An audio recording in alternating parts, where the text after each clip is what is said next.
No. I mean, some of the guys that are out there that are not mini-me's so much, but some of the other guys that's not their real names. And that should send a signal.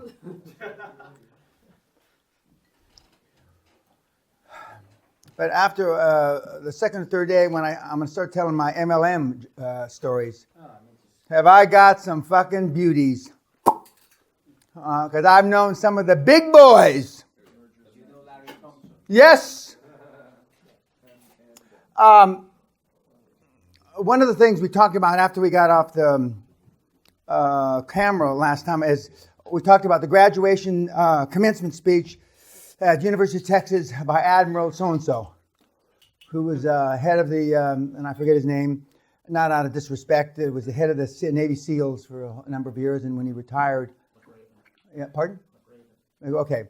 Now, what was the takeaway from that 15, 20-minute talk that the Admiral, who was the head of the SEALs, there was 7 or 8 or 10 points.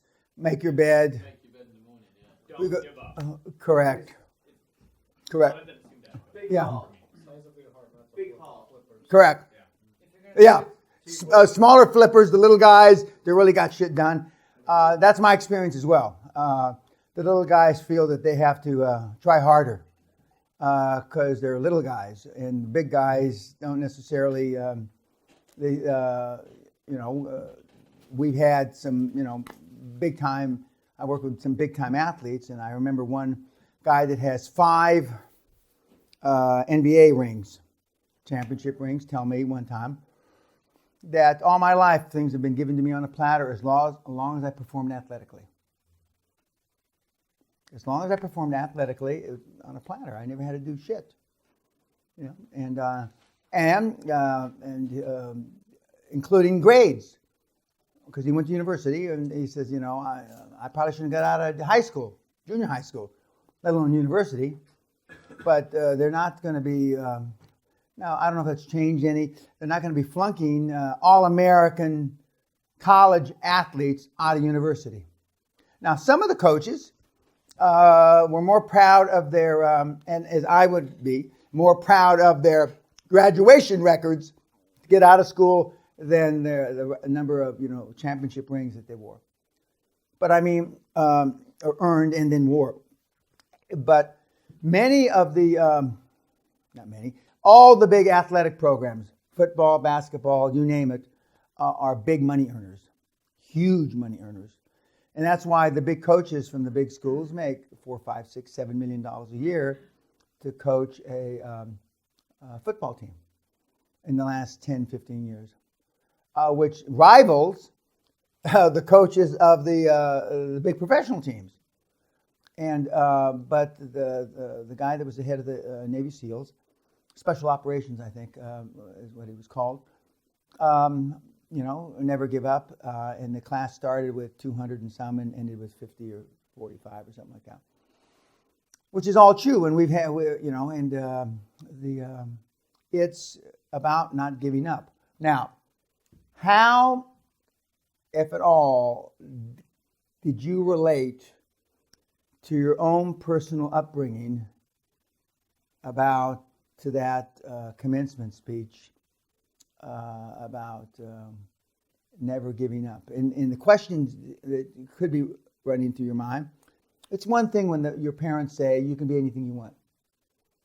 How many parents, kids in the room heard their parents say you can be whatever you want to be in life? And that's all horseshit. That's just mental masturbation, because you can't. You cannot. You can be anything you want to be in life if you put 1,000 times more effort than the next cocksucker. They leave that part out. Nobody says you're going to not have a family, you're not going to do this, you're going to not have to sleep, and you're going to live in airports, blah, blah. Nobody tells you that shit. So they're setting you up to fail.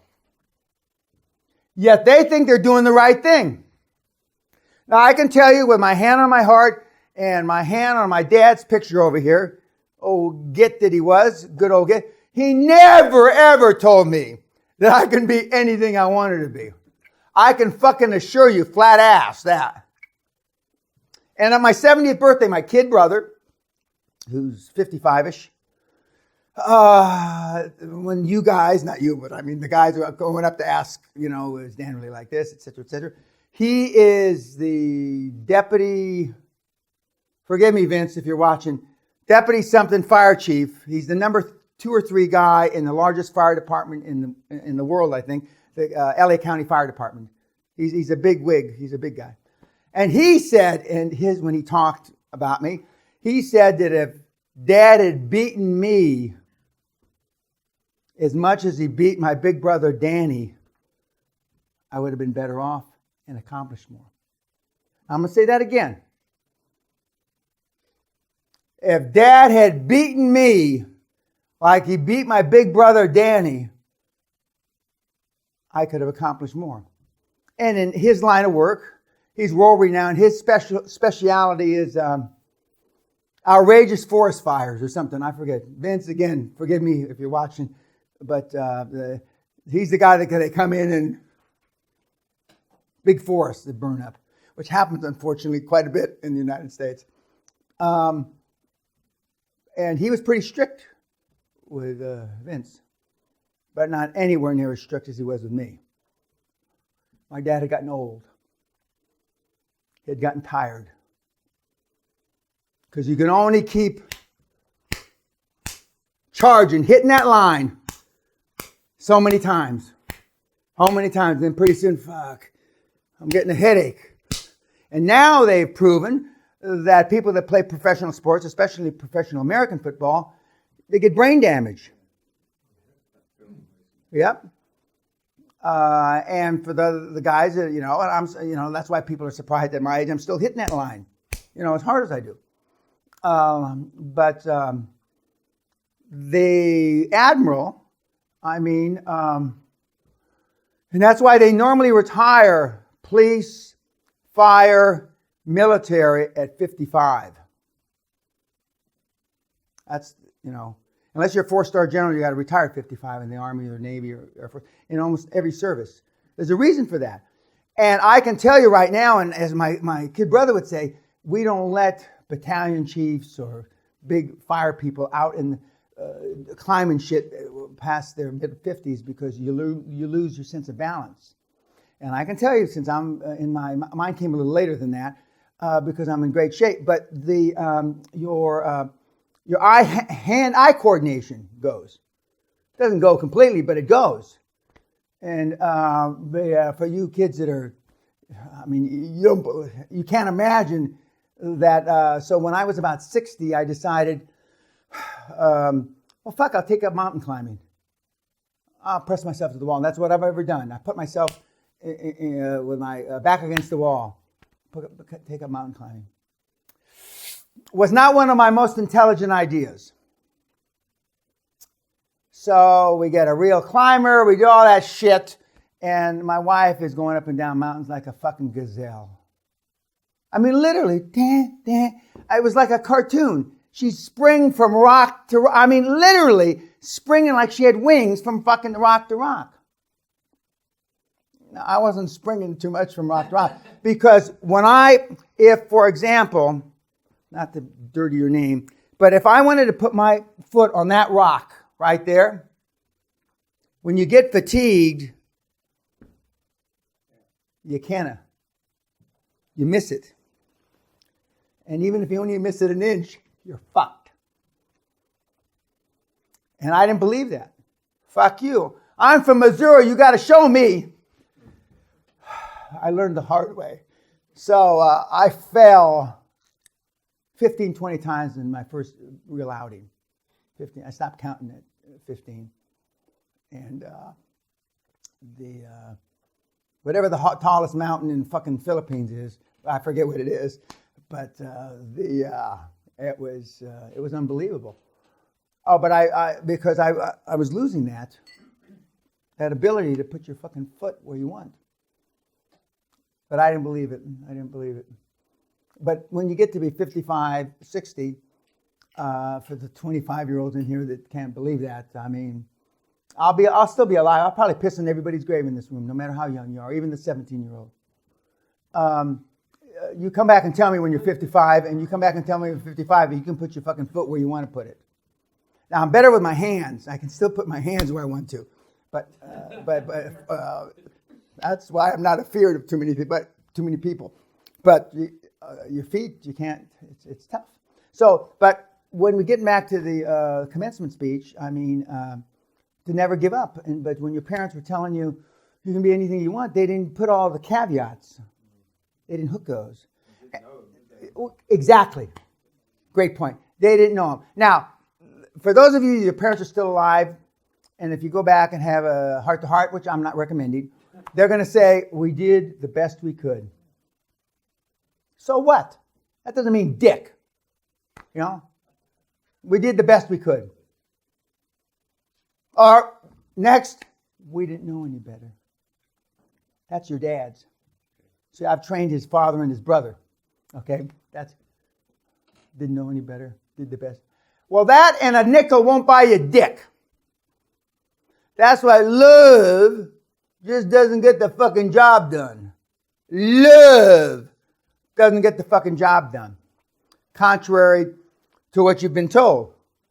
And that's why my kids tell people, Dad doesn't, it's okay to love him, but he would rather have us respect him and be a representative of him in success. That's what I want for my kids.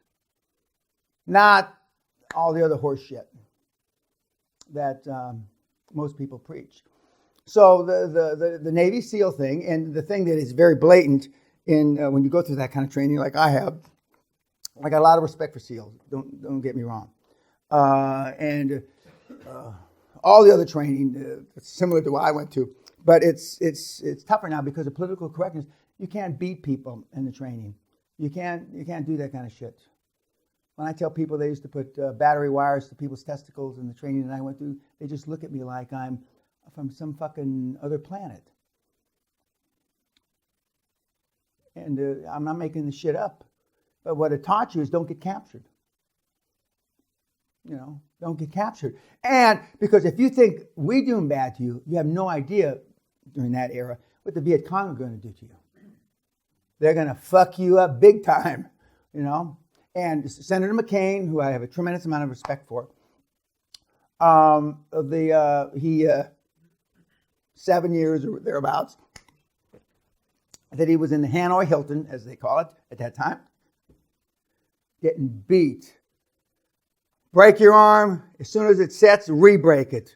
Break your hip, as soon as it resets, re-break it. Fracture your neck, as soon as it sets, re-break it. That gets old, guys. After 5, 6, 7 years, that gets old. That gets old. Most people, and they justify, well, I'll tell you whatever you want.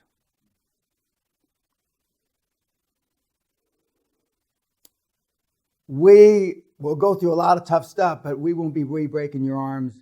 But some of you are going to think that we're re-breaking your arms. Some of you.